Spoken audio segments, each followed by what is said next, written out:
Actually अगर हम society को देखें, समाज को देखेंगे, तो समाज हमेशा से पेट्रियार्कल ही है, पितृसत्ता ही है जी। ठीक है। कहने के लिए हम कहते हैं कि कुछ सोसाइटीज़ हैं, कुछ समाज है या कुछ सभ्यता को हम कहते हैं कि ये मातृसत्ता है। पर मातृसत्ता कब हो सकती है?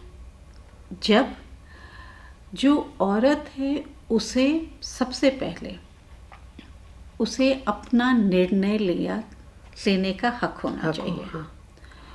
दूसरा, क्या जो संपत्ति है क्या उस पे उसका कंट्रोल है?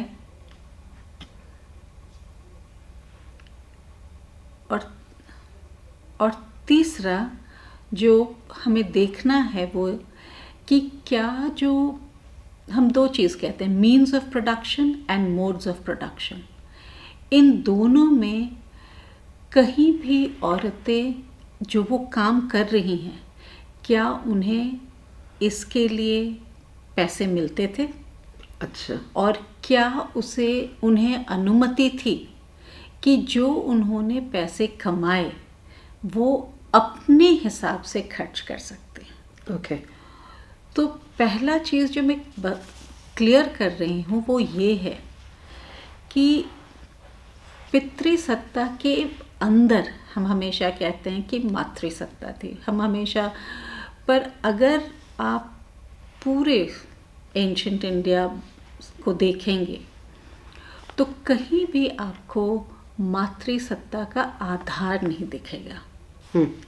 अगर हम बहुत छोटा सा एग्जाम्पल लेते हैं, और चूँकि धार्मिक आधार पे सभी को इंटरेस्ट होता है, तो उस आधार से हम देखते हैं कि अगर हम देखेंगे तो सारी देवियों को आप देखो, और उसमें आप अगर देखेंगे तो आप ले लीजिए, चाहे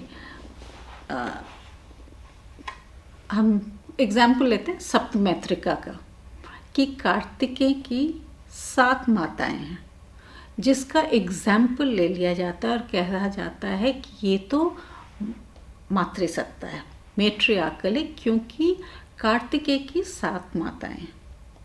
पर होता क्या है फाइनली, कार्तिकेय की ये जो 7 माताएं हैं वो धीरे धीरे करके शिव पैंथियन में उन्हें एसिमिलेट कर लेते हैं। अच्छा।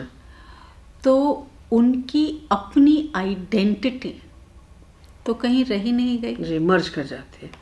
तो फिर कहाँ रही वो मातृसत्ता?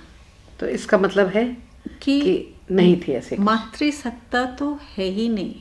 आप पूरा देख लीजिएगा, राइट, एकदम। अगर हम वैदिक काल से लेके अगर हम जो एंशिएंट का टाइम लेते हैं टिल 1200, वहाँ कहीं भी आपको नहीं दिखेगा कि मातृसत्ता है। कहीं इंस्टेंसेस मिलेंगे, जैसे एग्जाम्पल जो सभी पढ़ते हैं वो कहेंगे प्रभावती गुप्त, उन्होंने तो राज किया।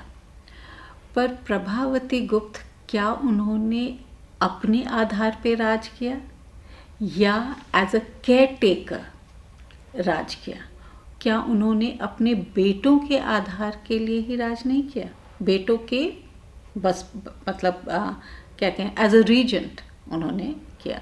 तो इसीलिए मातृसत्ता का तो कहीं आधार ही नहीं दिखता है।